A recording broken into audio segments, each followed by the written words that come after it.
अबुल असर हफीज जालंधरी 14 जनवरी 1900 को भारत के इलाका जालंधर में पैदा हुए।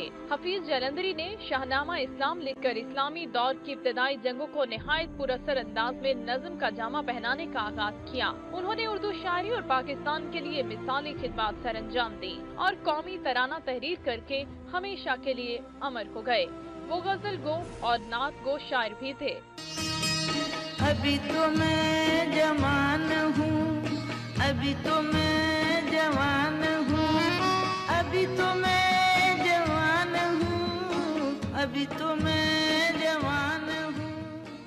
हफीज जालंधरी की खिदमत के एतराफ में उन्हें हिलाली इम्तियाज और सदारती तमगा बराए हुस्ने कारकर्दगी से भी नवाजा गया। हफीज जालंधरी 21 दिसंबर 1982 को अपने खालिक हकीकी से जा मिले, लेकिन उनकी याद दिलों में हमेशा जिंदा रहेगी। उनका लिखा कौमी तराना अर्ज़े पाक की सरजमीन पर गूंजता रहेगा।